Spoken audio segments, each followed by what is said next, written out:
Good afternoon. Hope you're well. It is Monday, December 8th at 3:57 p.m. Before I get too deep in this, I want to let you know there will not be a handsome hour tonight at 9 p.m. Multiple reasons. One of the biggest is Purdue's football season over. The handsome hour is a Purdue football reaction show after all. The second, probably the bigger reason, is there's some scheduling conflicts with Anish and Jay that they can't get through. I also have a little bit of one in that I have to get up really early for a work trip.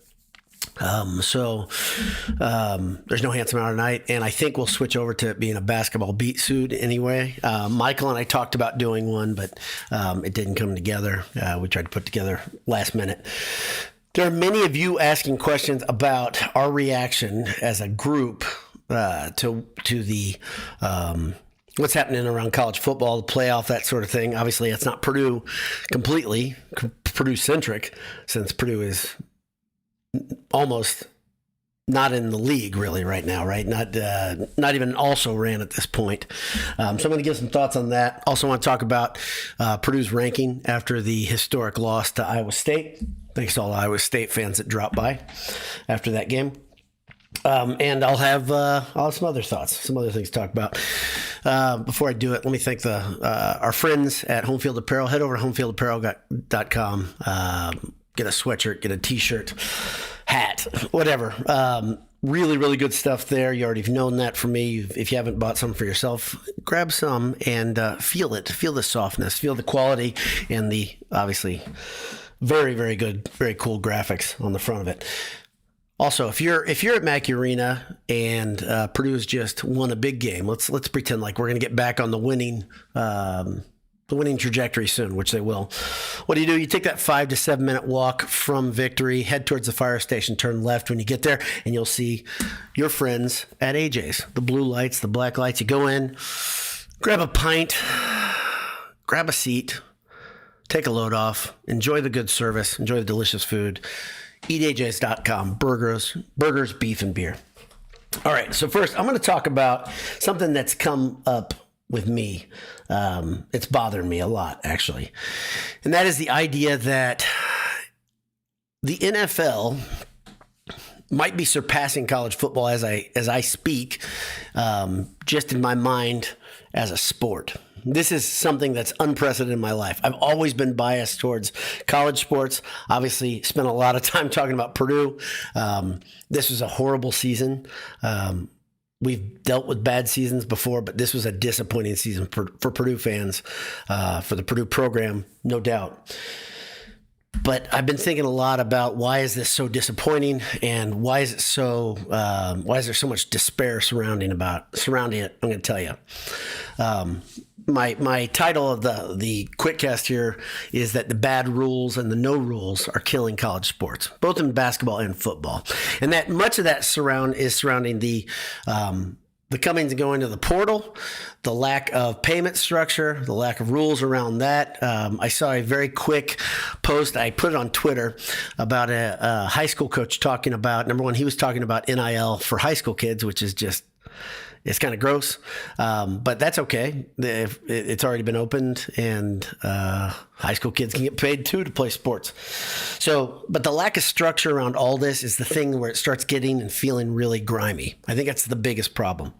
But why, in my mind, has the NFL started surpassing college football? Well, number one, we saw the botching of the playoff selection. A lot of teams had a reason to have beef in this. I put Notre Dame in the thumbnail for a reason, though. Number one, close to my heart, I disdain Notre Dame. Did Notre Dame have an argument here? Not really. Here's the problem Notre Dame has, okay? They're already choosing to be one of two independent programs in all of college football, 130 teams, and they decide they're better than everybody else. And they try to have their cake and eat it too, because they keep their ACC affiliation in every sport, in every sport except for football and hockey. They're a Big Ten team in hockey. If you don't know that, they're an independent team in football, and they are an ACC team with other sports. Okay. At the same time, Notre Dame does not They did not put a schedule together enough that was compelling or that showed that they were serious about really being in the hunt with these other big conferences. According to some magazines, their schedule was as low as 50th in America. Most put them in the mid-40s, around 43. Notre Dame went 10-2 in that schedule. Their biggest win, I think, arguably is USC. Purdue fans saw USC. You saw a lot of talent on the outside, very good running backs, but overall, very flawed team. To say that's the one you hang your hat on and saying you deserve to be in the playoff is an insane claim. Losing the 2 games that you're supposed to, that are going to cement your place in the playoff is an absolute blow to Notre Dame. And then on top of that, after that, Notre Dame decides they're not going to play in their bowl game. Hey, I don't like bowl games any more than the next guy. I've said it for years. They're kind of worthless. But I will say this, and I want Notre Dame people to think about this. And maybe you don't. And there are some Purdue fans that are being devil's advocates and talking about this. But one thing that's being left out of this whole equation is there are a lot of guys on that Notre Dame roster that are never going to play again. And if you ever hear a football player or an athlete, a college athlete, a big-time athlete, even somebody who didn't play big-time athletics, somebody didn't play big-time sports, they can relate with this idea. Some of the best times you have in your life is being in the locker room and enjoying the camaraderie of teammates. It never happens again after that type of sports are over. Notre Dame decided to, as an FU to ESPN and the SEC and the College Football Playoff Committee, decided to say, we're not coming to a bowl. We're not playing in it.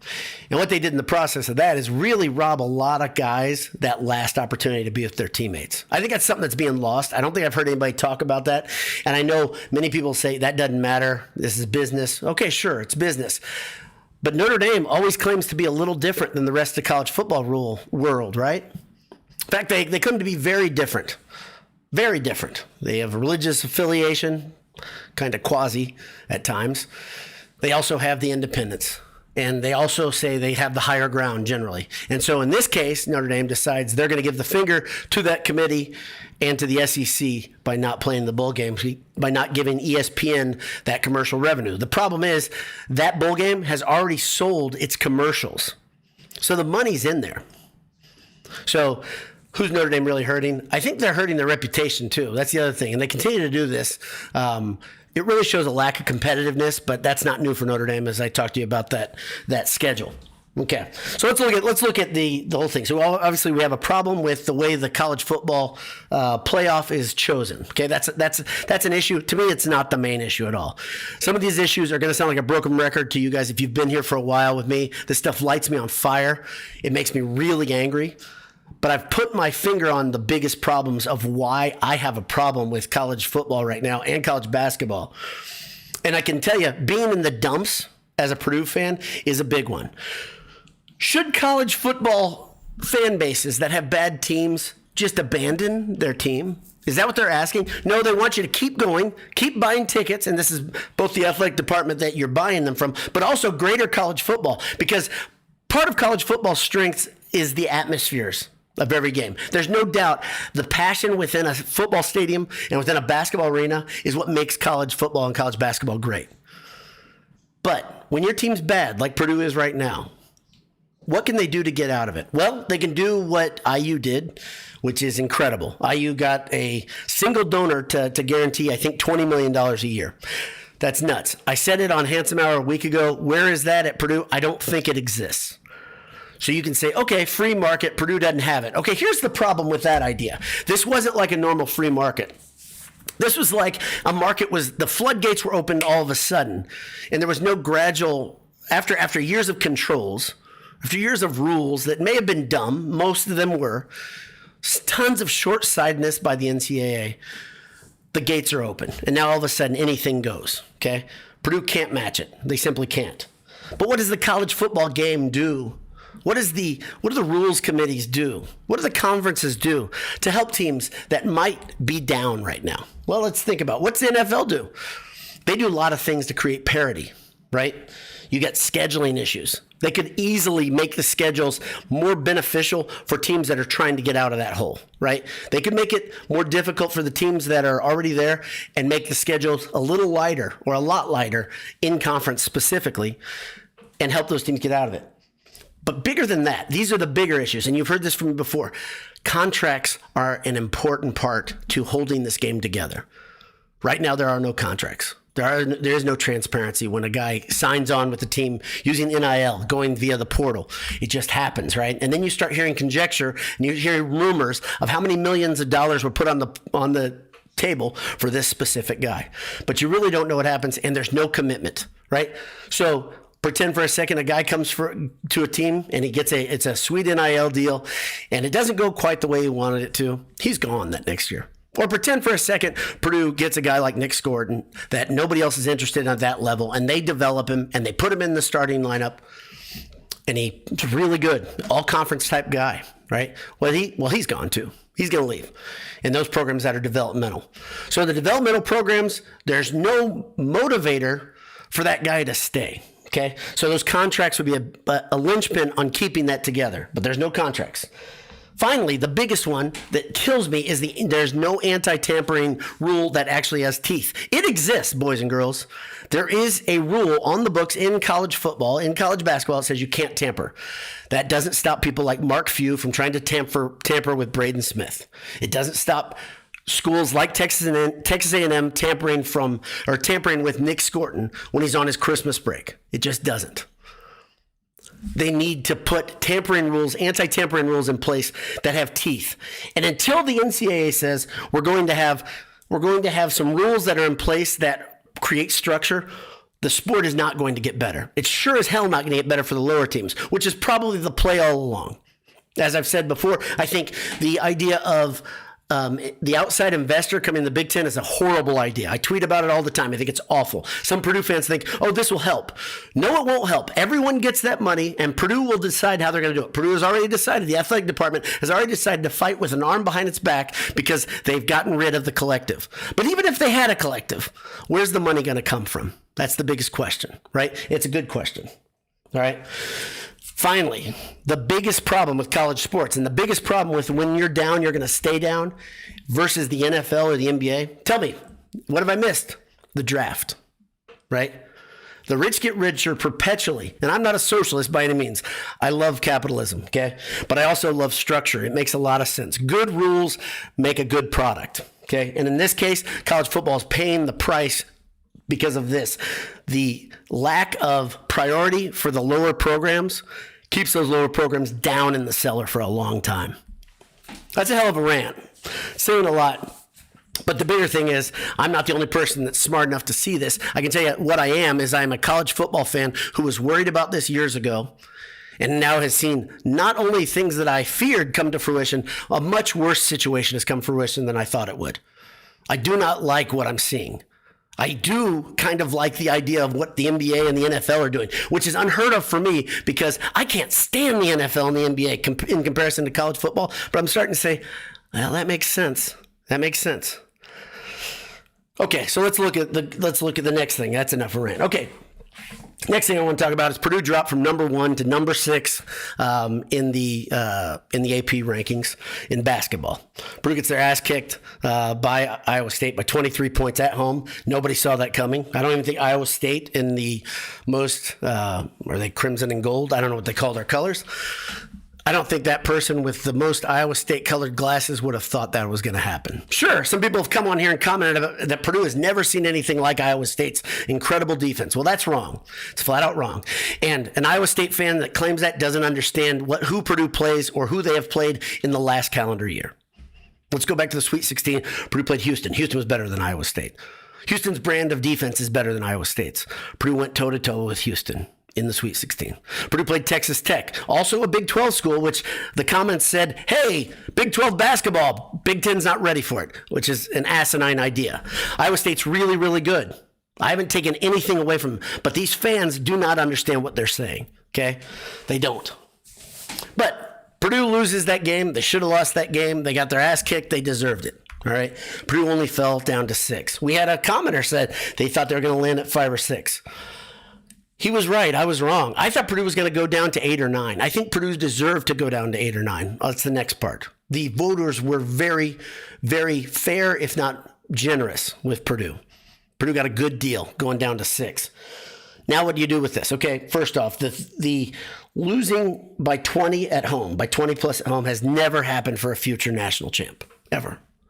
Okay, so if it felt bad, it should have felt bad because it's not normal stuff. We had a person in the comments say to me that 2013 ass kicking by IU against Purdue was a worse game in Mackey. Okay, the difference in that is Purdue was an 11-win team.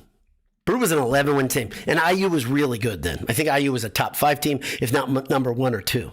Not positive about it. Not going to go back and look at it because I don't care to look at IU any more than they need to be looked at. Okay, but that game was worse than the one we saw Saturday was worse than that IU game because Purdue's expectations were higher and are higher. As a Purdue fan, is your confidence a little bit shaken because of what you've seen? I can tell you mine is a little bit shaken. And I can tell you why it's shaken. That historical stuff starts playing in my head. The fact that a team has not won a national championship after losing by 20 at home, that matters to me. Granted, the rankings are still somewhat shaky. They're getting shaken out, right? But still, Purdue had a pretty good data set to say they were a decent team, if not a very, very good team, if not a contender for the national title. And the roster said that too. And yet, Purdue got their ass kicked. So that's a tough thing to swallow for Purdue fans. That makes the weekend tough. Also, one that made it really, really hard on us, if you're an Indianapolis-based Purdue fan, you may be a Colts fan, really, really tough to watch. Not only Jones get injured, season-ending Achilles injury, another one in Indianapolis. That's tough. But the Colts are like my salve in the wound this year, right? I don't love the Colts. I can watch them and not get too emotional, not get too bothered by it like I do as a Purdue fan. But that was hard. That's a tough weekend. So you have that, and then you have something else happen in Indianapolis that was an absolute nightmare to me. And I don't even want to talk about it, but you know what I'm talking about. It's a tough weekend, no matter how you slice it. The good news, as a Purdue alum, as a Purdue fan, of course, was Dave Shondel's girls advanced to the Sweet 16 after beating Baylor. That's huge. It's a testament to how good of a coach Shondel is, to how good of the culture is in the volleyball program. And it made me think about something.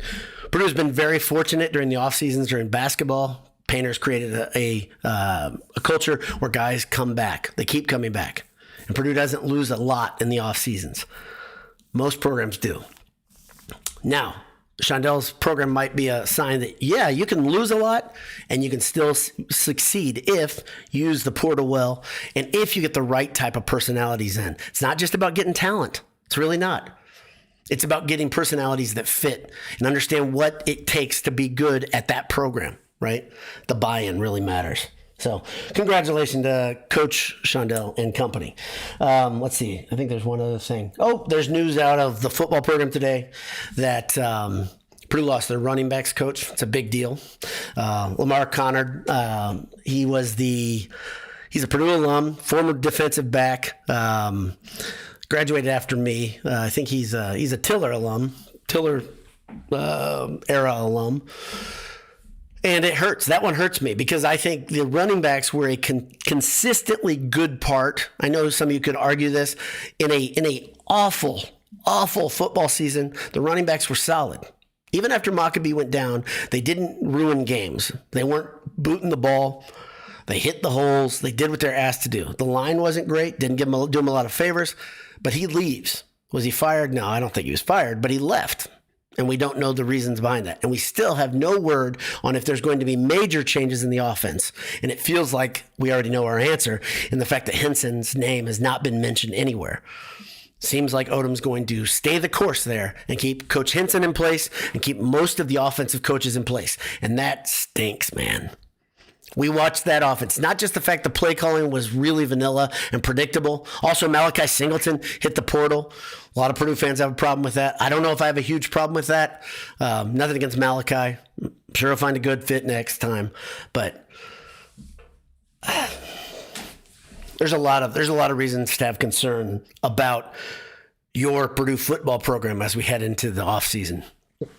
All right. A lot of you guys are here. Appreciate it. Like I said, no handsome hour tonight. I'm at 20 hours. That rant, that first part, I did have notes on that, so it's somewhat thoughtful, a little bit different than some of my rants. But But I'd like to hear your thoughts in the comments. If you think I'm out of line or if I'm right in saying this lack of rules is going to kill or shake college football and basketball to its foundations, I think it's already happening. And I hate to say that. Hate to say it. Ted Berkey's here. He says, good afternoon. Greg says, oh, hey, how are you? Ted Berkey wants the basketball beat back. It'll be back soon. So Steve Azzano says, howdy, Mr. Dowd. How are you? Todd Singer, my buddy, says, happy Monday, Boiler Dowd. Same to you. Christina's here. She says, basketball beat, please. It'll come. It'll be here eventually. As you know, the only one I can control is me. The problem that I've got, the biggest problem I have, I'll be real honest, is the tech problem. I don't know how to do. We've done it before where we have a show that we record and then we have to do some prep to get it posted. But the full live using Restream, I don't ever host the show. I really don't know how to do it. So I was available for tonight, but I would have had to cut the show off early. Michael said he was available and he did not have the knowledge of how to do the Restream. So that leaves us with Jay and Jan and Nish. Neither one could do it. So there's the full explanation. Let's see. Karen Grulock says, happy Monday, B-Dad. Same to you, Karen. Hope you're well.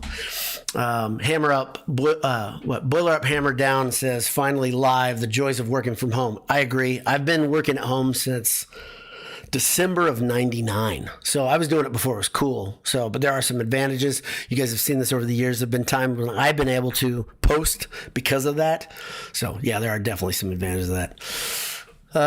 Greg says, let's hope we feel really bad for Minnesota by the second media timeout Wednesday night. Yeah, there's a lot of comments on Twitter about this idea that you wouldn't want to be Minnesota the next game.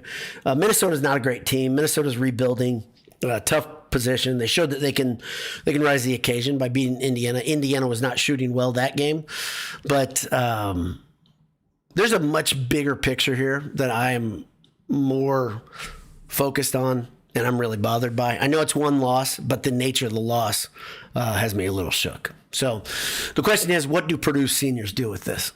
That's the biggest thing. Do they develop that edge? That's what I asked you guys. I said it aloud in the post game. What does Purdue do with that loss? And it's got to be something big. You got to see. It can't just be 1 week. I don't care about 1 week. Purdue should beat Minnesota regardless either way. I know every road game's tough. Is that a road game? No, it's home. That's at Mackey. It's at Mackey. Sorry.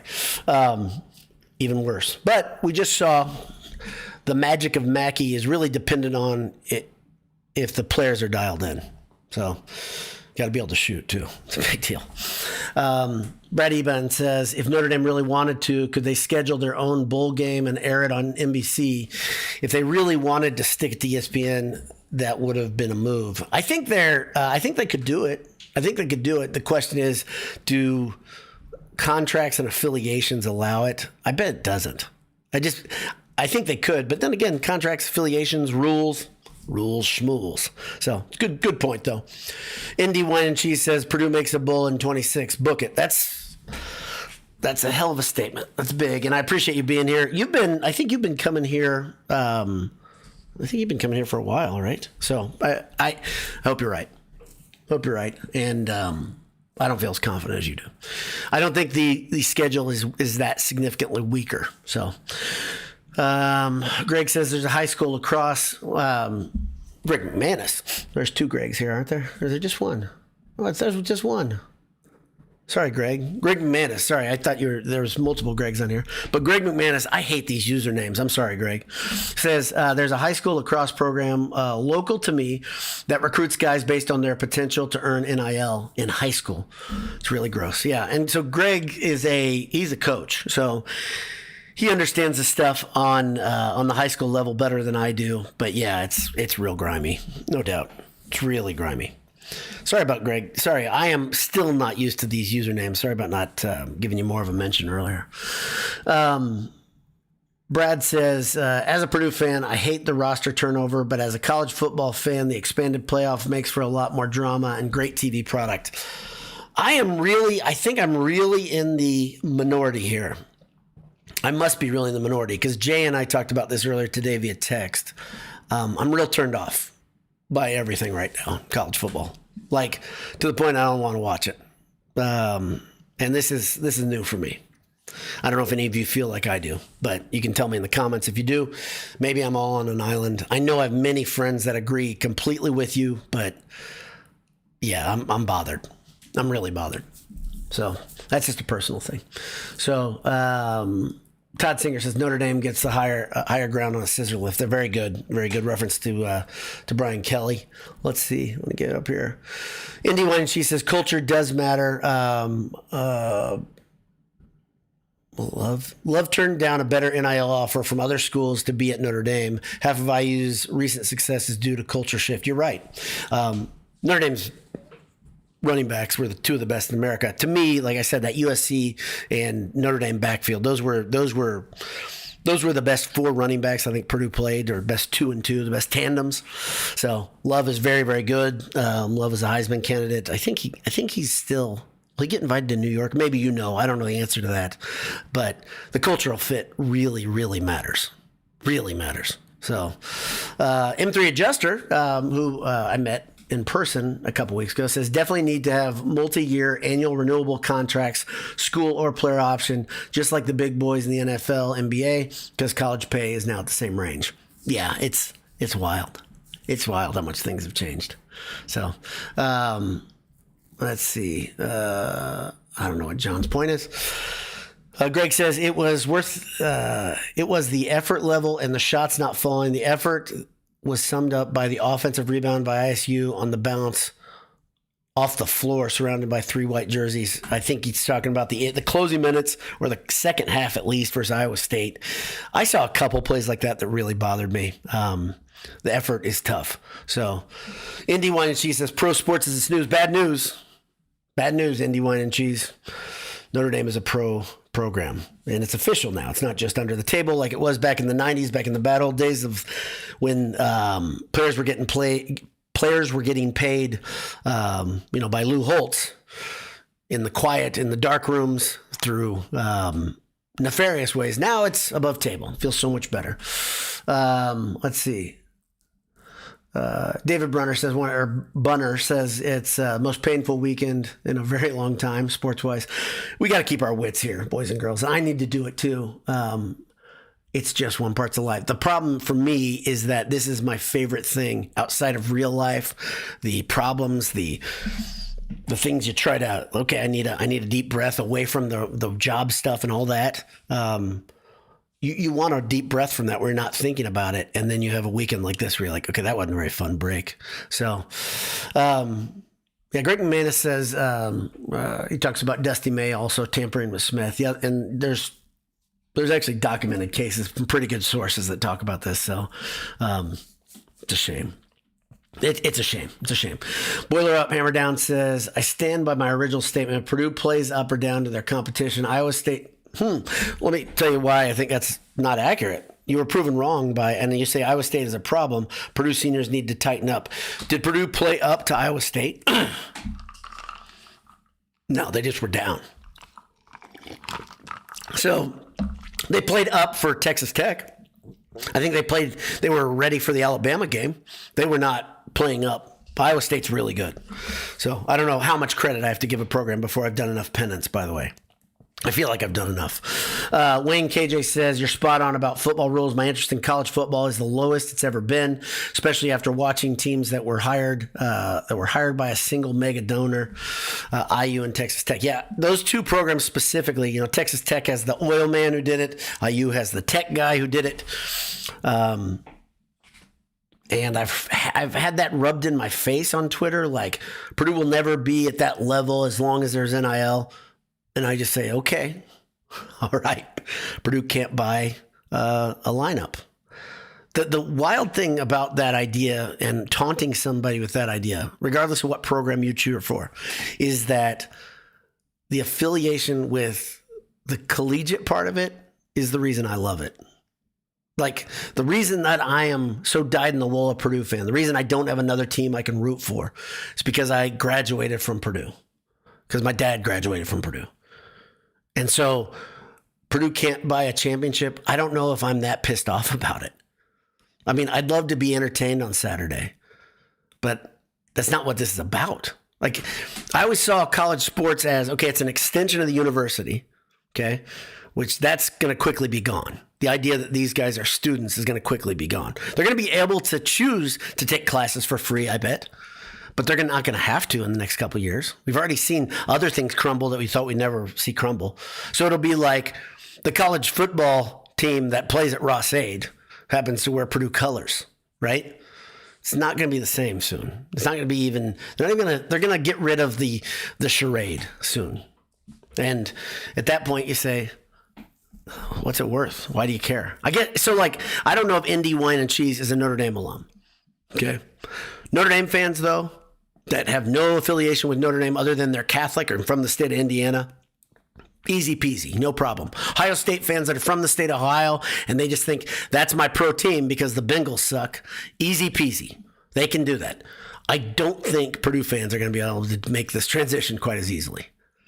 The good news is Purdue's going to be kicked down. I keep saying that. It's going to happen, and it's going to suck. Let's see. Matt Keller says, we deserve to be number 6. Play like you are number 1 team in the nation and earn it back. Also, who cares if you're number 1? They deserve to be worse than 6, my opinion. I think Gonzaga was, 3rd when they got whipped by Michigan, and they dropped to 9th or 10th. Purdue got beaten worse, and it was at home. I think that was a neutral site game over Thanksgiving break. So, Blow Up Hammerdown says, Iowa State game reminded me of Auburn last year. A team will either learn from this or, yes. Reminded me a lot of that, where they were overmanned. Reminded Painter of that. Sorry about the Christmas bells. They're on my desk. Reminded Painter of that game, too, where they were just swamped by a team. Totally snowed under, however you want to say it. Outmanned, outgunned. It was rough. M3 Adjuster says, Connor was one of the Connor. Yeah, this is Coach Connor was one of the only coaches held over from the prior regime. He was, I think, one of 2, right? He was dedicated to the running back room. I believe he recruited Maccabee as well. So Devin didn't stay. I've had this asked a couple times. The reason Devin stayed with Purdue was not Coach Connor. He was part of the equation, but he was not the reason. From a pretty good source, Devin stayed because he saw a lot of things that kept him at Purdue. A lot of people that kept him at Purdue. Very special relationship and an idea of what he thought of at Purdue. So coaches matter. That coach mattered. But I would love to. I DM'd Coach and asked and told him good luck wherever you go. I'd love to hear what happened, and I'm going to respond. So I tried. Need to be inversed. Andrew says, I have nothing novel to add. Just really hope they can turn it around. There are some real tests later in the schedule, talking about basketball. That second half has me less confident they can hang. Hope I'm wrong. There's Purdue's really good at basketball still. That game does shake you. And the good news is you got a coach that likes to play with the chip on their shoulder. I think we can take a lot of solace in that. The problem that I have is the bigger picture. That's the thing that really bothers me. I think Purdue is going to be really good. I think Purdue will contend for the Big Ten title. I think they've got so much talent. You got so much senior leadership. 4 legit seniors. 3 of those have been around the program for either 4 or 5 years. That stuff really matters. Is this enough of a fire to light these guys on? Just keep reminding them, hey, you guys can suck if you don't play hard, if you're not ready for a team. So, but I love Painter in this situation. He's still one of, if not the best college basketball coach. I had a commenter, and I took umbrage with it, who started just airing dirty laundry or grievances about Painter and things that he didn't like. And I said, such a weird hill to die on for me as a Purdue fan. You're going to have a problem with Painter. This guy was talking, it sounded like he was like, there are better options out there. This is the same shit that happens all the time. It's not the same, right? And if you're going to say you have a problem with Purdue athletics, sure, there's lots to talk about. I would say Painter is probably number 50 on your list. So just my 2 cents.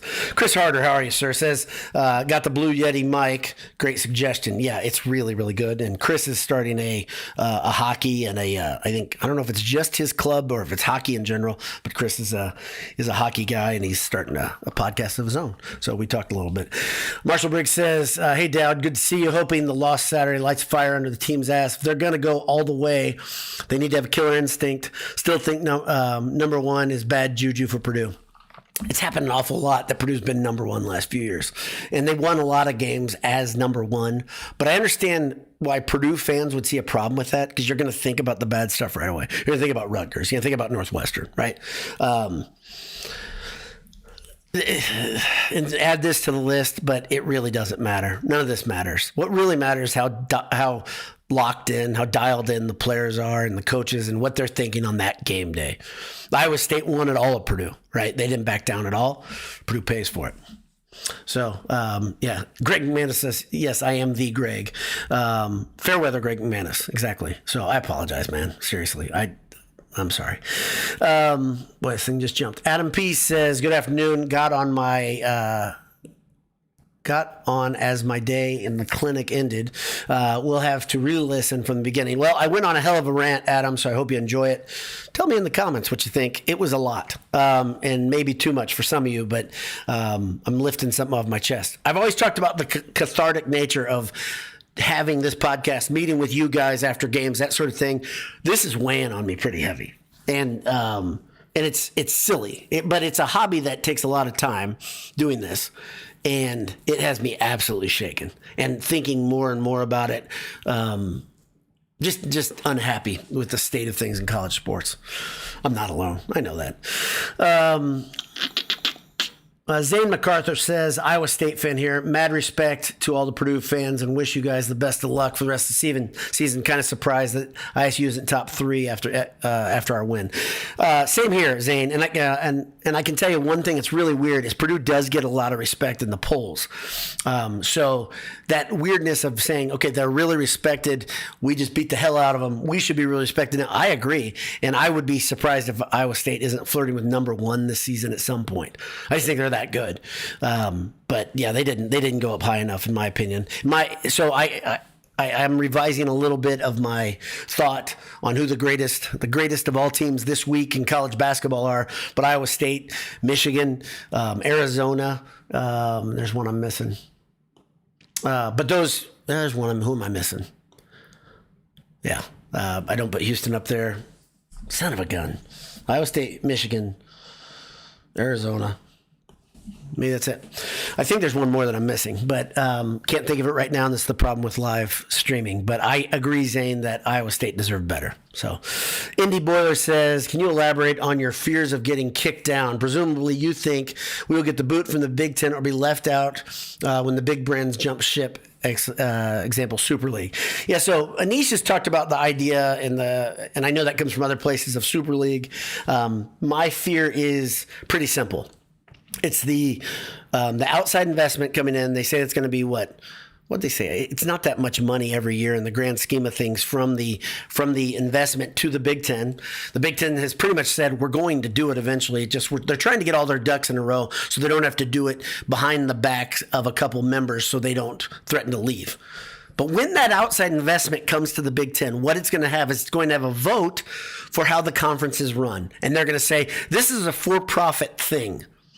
This umbrella over the Big Ten, this investment firm doesn't want nonprofit entities are here. Check that. Doesn't want programs that don't profit enough in their eyes.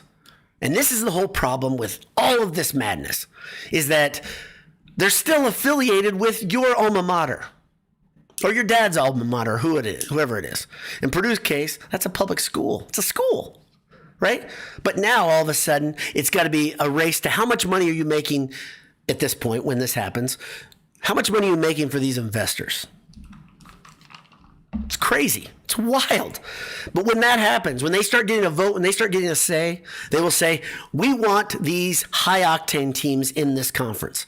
And then they're going to collude with the SEC's investment group, which hasn't reared its head yet. But when it happens to the Big Ten, SEC will wait in the weeds to see, is this working? And when they find out, oh, it is working pretty well, their investment group will pop in, and then you're going to have billions invested in the SEC at the same time. And the same thing, the fat will be cut. So that's how I think it's going to happen. There's a lot of ways. A lot of people think the Super League will leave and pull itself away. I would love to see that happen. I would like them all to go. The schools that believe that, number one, they're better than everybody else, and you can think of 5. I know Fairweather Greg McManus can think of 1. Thinks they're better than the conference. Thinks they're better than the sport, bigger than the sport. All of them can go away. I don't care. And I will take real college football back to where it used to be, where it's regional teams playing each other and 3 times a year playing outside of that region, and then you get a bowl at the end or something. We can have a tournament. We've learned from that. That's a much better way to crown a champion, sure. But sooner the better. I don't want to be in purgatory anymore. So there's my thoughts. That was a long answer. Bill Robinson says, are there FP players in the portal? Yes, FB. Are there Purdue football players in the portal? Yes, there are. Malachi Singleton's in the portal. Berglund's in the portal. And there's 2 others. There's a defensive back and a running back. So there's 4. 4 Purdue players are in the portal. Or I don't think they're officially in the portal because the portal's not officially open. But they've announced they're going to be in the portal. So, yeah. Yes, there are 4 players in the portal. There will be more. And all those are not just flirting with the portal. They're gone. Sam says Singleton gone. Correct. Let's see. I'm going to... Boiler Up Hammer Down says, bringing in a new offensive coordinator would provide incentive for players to transfer in. Absolutely would. Doesn't feel like it's going to happen. That's real bad. That's real bad. That's not going to happen because the play calling, especially at the end of games when Purdue was losing by a lot... It's one thing to say we've got scripted plays early in the game. We're going to use those scripted plays. And then saying, okay, we're going to try to stay in. We've got a game plan. We're going to stick with that game plan. But when the game is off the rails and you have to start showing desperation, you have to have something in your quiver. We have to take shots. Purdue didn't take shots. It just shows to me like, this is all we got. We can't do anything else. We're just going to sit here. What's the line from Tombstone? You're just going to stand there and bleed. That's what Purdue did. Get your ass kicked, get punched in the face, and you're going to stand there and you're going to bleed all over yourself and whimper. That's what it felt like Purdue was doing much of the season. Killed me watching that. Boiler Up Hammer Down says, complaining about Painter is like complaining about Manning.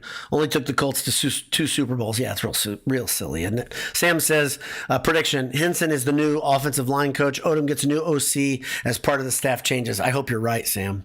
I hope you're right. We have no indicators of that. Purdue Athletic Department does one thing really well. And Barry Odom, I think, would be right along in that group. But they keep things quiet. There are very few leaks in the Purdue Athletic Department, if any, right? So we have no indicators yet that that's happening. Hopefully what's happening behind closed doors is exactly that Odom's getting ready to move his buddy. He's known Henson for a long time. I know there's some rumors of bad blood or whatever, but if he wants to keep him on staff, great. I'm not telling, I don't want people to lose their way of making money. It's not that. He's just not a very good offensive coordinator. He's not a good offensive coordinator. There's no sign that he is, okay? And Purdue needs something drastic. Purdue needs an offensive coordinator. Purdue needs a established quarterback. In the offseason last year, Purdue goes out and had 3 sophomores transfer in, along with Brown transferring back, which made 4. And then they had another freshman below that. 2 of those sophomores left before the season was even there because they didn't get their chance to start. But the problem that I had was I was like, none of these sophomores were guys that were all conference types in the Sun Belt. None of them. They were all guys that were coming off the bench. And they maybe started 1 or 2 games. That's a problem. Purdue is competing with teams that go out and they get the starter from that place, from James Madison or ODU or wherever. You went to Cal, right? They went to the vaunted Atlantic Coast, California team, Cal, to get their quarterback. And he brought his brother with him. Marshall Briggs says, maybe Braden shouldn't do a podcast the night before a game and talk about things they've seen in their future opponent. Halfway kidding. But you're halfway not kidding as well. And there's something that rubs you wrong. This is the problem. If Purdue wins, every game, Braden Smith's podcast looks awesome. The moment you lose, that podcast feels really, really lousy. It does, especially when you get your ass kicked. Braden Smith took that thing on the chin. You look at the picture, he was bothered by that. Look at my thumbnail. He was bothered by Purdue losing. He did not like that. He did not enjoy it. And I know when he gets on the podcast, he's a different persona. He's trying, and I understand it. Guys are trying to develop their brand and their personality. We saw a year ago what happened with Hunter Dickinson and his podcast at Kansas. It went really poorly. Okay. Now, Hunter Dickinson, to me, is a jackass. Okay. He's done stuff off the court. He's done stuff on the court. Braden Smith is not that. So I'm not saying that equals that. What I am saying is it didn't go well for Hunter Dickinson. So, yeah, I don't think it's a ton to ask guys to just be focused on the job at hand during the season. I don't mean to sound old-fashioned, but I know I do. Probably sound like a dad. Oh, I am a dad. But I'm like, man, gosh, the season's not that long. Just go out there and kick ass. You're good at it. So, yeah. Greg McManus says, Cam Boozer, Duke. Let's see. I don't know what he's talking about there. Duke? Oh, the other team? No. Duke is not my team that I think is clearly up there. They're not. I see what you're saying. Talking about my teams that have risen. I guarantee, I know it's Michigan, Iowa State, Arizona, and it might be it. I don't think Duke is up there. I don't think they're in that group. I'm sorry. Sam says ISU has a beef. Duke enters the chat, and the bias begins. Yeah, I don't think Duke's as good as those teams. So I just don't. I don't think they're as well coached either. I don't have much respect for Duke's coach. So always have good talent, though. There's no doubt about that. That's the point. Sam says, note the lack of guardrails isn't the NCAA doing their job. Isn't the NCAA doing their job? It's how the conference chooses to operate. No, you're wrong, Sam. Partially. The NCAA did not plan for anything. They waited and waited and waited. So they didn't put the guardrails and rules up in a way that was lawful. They didn't have lawyers enough to check in. Can we do this? They just reacted when things were already upon them. So the conferences are involved. There's no doubt. And the conferences are angry at the NCAA. They're bothered. Both the SEC and the Big Ten are angry at the NCAA. Right. And I'm sure the smaller conferences are angry too. Everybody's mad at the NCAA. The NCAA's governance has been awful. They've done a really poor job. Everything's been reactionary. And then they go and they celebrate by losing the lawsuit time and time again. But their lack of foresight, lack of planning, lack of getting their lawyers around when they're about to put a rule in the books has been bad. Their lack of actually stating a rule. With the NIL, with the regulations, you'll hear coaches say, we were waiting for rules. The NCAA, oh, yes, there's rules coming. But go ahead, and as you were until then, don't break any rules, even though we don't even have any on there. Wild. So, a big problems for the NCAA. John Cussell says, man, football's in trouble. It feels like it. So, Josh Cussell. Sorry, Josh. Yeah, I know. Josh is pretty close to the program. Sam says, Greg Manna says, Nebraska assumes they'll get an invite. Their fans are delusional. Osborne isn't coaching them anymore. Yeah, you're right. And Nebraska has a fan culture issue as much as anything, right? And they did something this year too, which is, within the program, that's tough. You get Matt Rule signed an extension, and then I think, did they lose 2 straight after he signed his extension? I think he did. Tough place at Nebraska, though, because they still believe that Tom Osborne's going to walk through that door, and he's not. He's not coming back. The steroid era for Nebraska and their linemen isn't coming back either, and that hurts. That hurts a lot. That was their edge. They don't have it anymore. So, Boiler Up Hammer Down says IU will be at the "We're Better Than Everyone Else" face soon. They're already there. They're already there, and they are. By the way, here's the problem: they are. They just went through Ohio State to win a Big Ten championship. My gosh. Yeah, they went right through the teeth of the most difficult path. The team that was number 1 all year, and they handled them. They did it with defense. Like I've said about IU since Signetti got there, their defense is tough, and they finish games really well. Exactly what I've been saying was what won that game. That's culture, right? That's culture gained through experience. IU, they had a tough game versus Iowa this year. They had a tough game versus Penn State this year. Iowa and Penn State, they're not Ohio State. But this year, they were ready. IU was ready in Indianapolis. That's how they won the championship. He's damn good coach. Boiler Up, Hammer Down says, last comment, Boiled Sports is awesome. Thank you. Appreciate it. Really appreciate it. So always love hearing that. Glad you guys can meet here too. So Greg Manna says, Harkless has plans to go elsewhere. That's awful news. So I hate hearing that. That's another guy I like. All right. Not surprised. Sam says Purdue basketball has clunker games in December. This was it. It was a hell of a clunker, though. And yeah, I talked about that. I talked about the Ohio State game last year, and I talked about was the Rutgers game 2 years ago, and the Rutgers and Northwestern games. Yeah, they do, but that's worse than a clunker. That was awful. It's awful. But you're right. Sam continues, says, tale as old as Brom loss after bye week. Tale as old as Maryland being horrible after September. All true. The funny thing is about this, so the Purdue clunkers in December, this is relatively a new thing. And I wonder if it's something, because the November champs thing that we joked about for a couple of years, Purdue's very much on edge in November and ready to play and ready to go win those tournaments. And I wonder if it's something like they just mentally need to take a deep breath, and then they take the deep breath while they're playing a good team. I don't know. It's a relatively new thing, though. They do tend to put things together in January, February. Specifically early January, you start seeing the team gel, and then they kind of launch. Last year, they had a couple clunkers. You had Ohio State. That Auburn game, getting their ass kicked was bad. Marquette, I think, was in November. That was a bad game. Penn State, I think, was in December last year. There's a lot of bad games there, I just mentioned. But last year's team was not that good of a basketball team. Let's see. Boy Up, Hammer Down was another comment after being his last comment. But we're going to allow it happen. We're going to allow it. Said, enjoyed watching Kentucky get whipped by Gonzaga. Same. Love going back and watching Purdue fans panic after the exhibition loss. Okay, so if you go back, if you were here, you know that here around Boiled Sports, we did not panic. And I can't say all of you, because some of you did panic and you know who you are. But I can tell you, most of the people that are here week in, week out at Boiled Sports, we knew the gig. We understood what was happening. That Purdue loses that exhibition game because Painter loses exhibition games. He simply doesn't value them that much. Now, what happened versus Iowa State, that was legit. Painter game plan for that team, and it did not work. Usually his game planning is so good, and the team is so dialed in versus those good teams, especially at Mackey. There's another gear. It almost, like one of you said, it feels like they thought the Mackey magic was enough on its own to get it done. And yeah, so let's see. Greg Manna says the parallels are crazy. IU basketball and Nebraska football. Think it through. It tracks.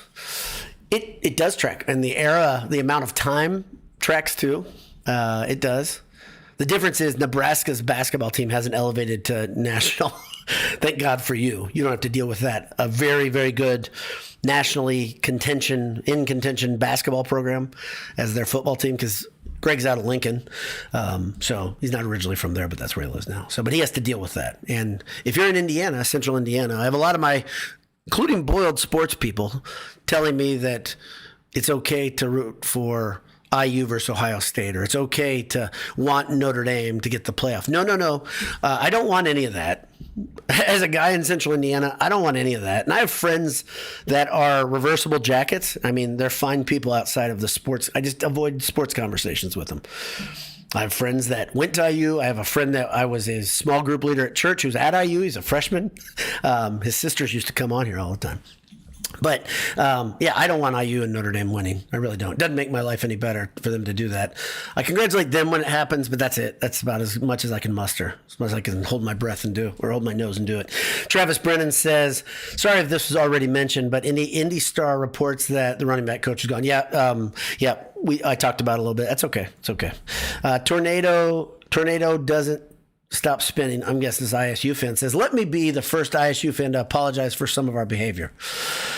We are hurting right now. Losing Matt Campbell the way we did is still fresh. So I mentioned that in my post game, and it's okay if you weren't here. You're not a Purdue alum. But I mentioned that, and I have a ton of respect for Matt Campbell. I have a ton of respect for Iowa State's basketball program too. And I know that they fought and clawed to get where they are.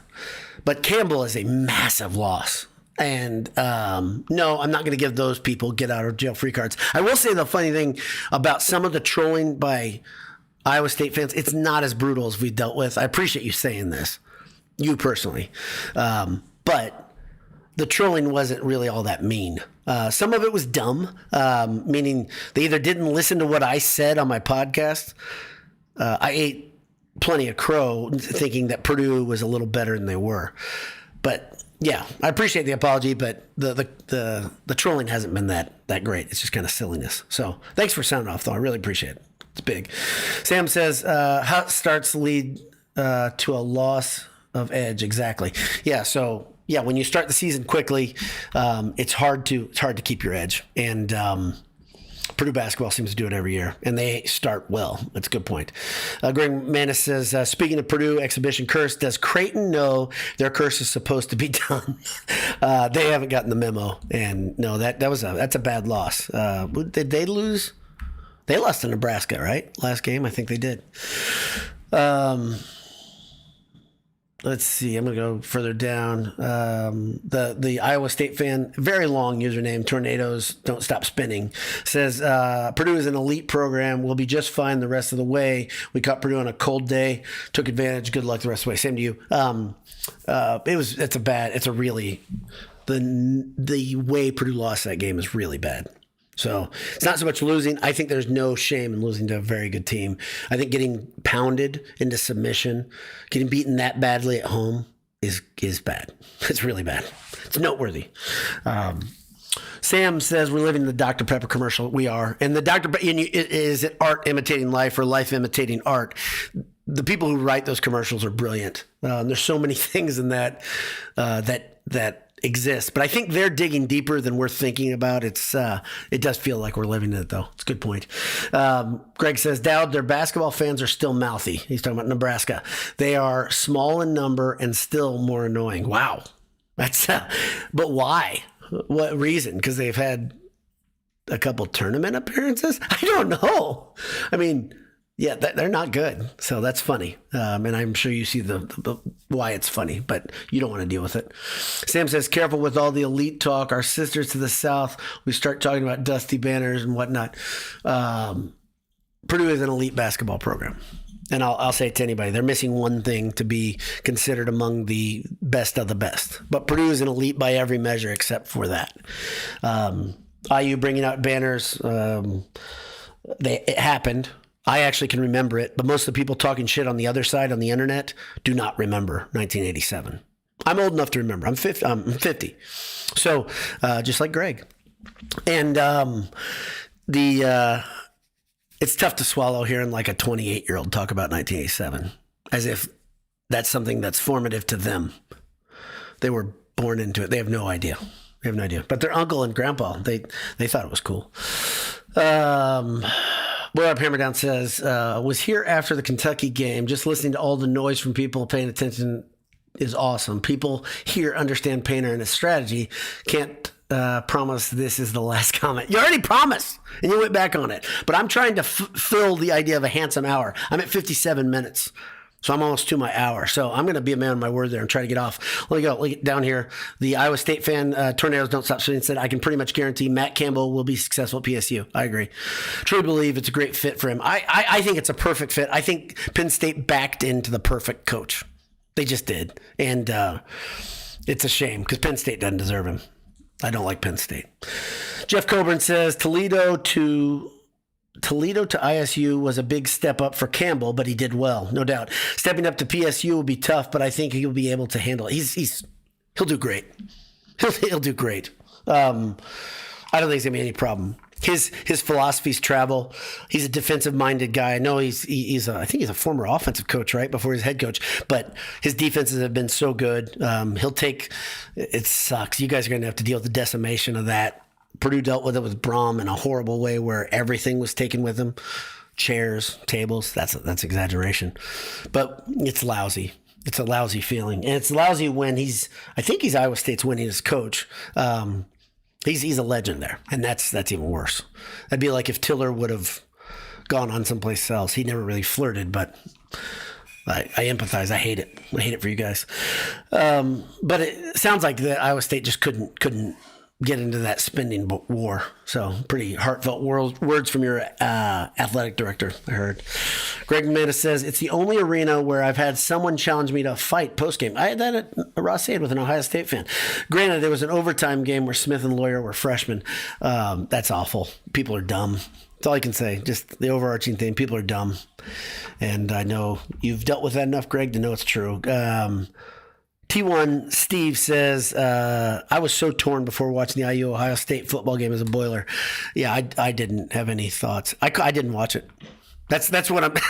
That's kind of what is weird for me. Is a Big Ten conference game I'll generally watch. I didn't watch that game.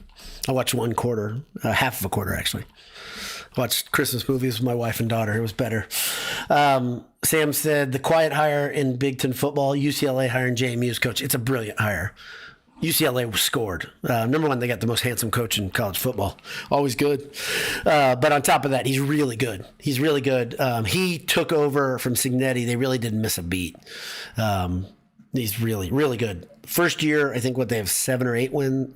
This year, they have double digits, don't they? I think they're 10-2. So I don't know. I'm not a JMU fan.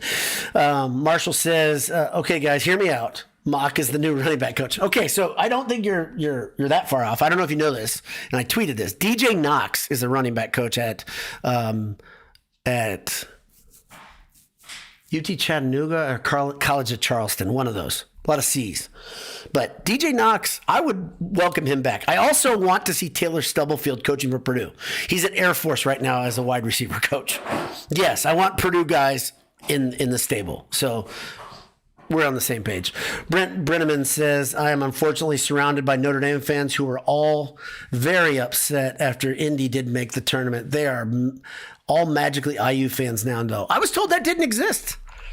I was told that the reversible jacket wasn't a thing, but shocking to hear your anecdote that it still exists. That's crazy, isn't it? It's wild. Of course, it still exists, and I'm sorry you have to deal with it. Adam P. says, I watched it, but still felt like I was sitting at the same spoiled diaper mentioned in the postgame. You're talking about above. Sorry. Let's see.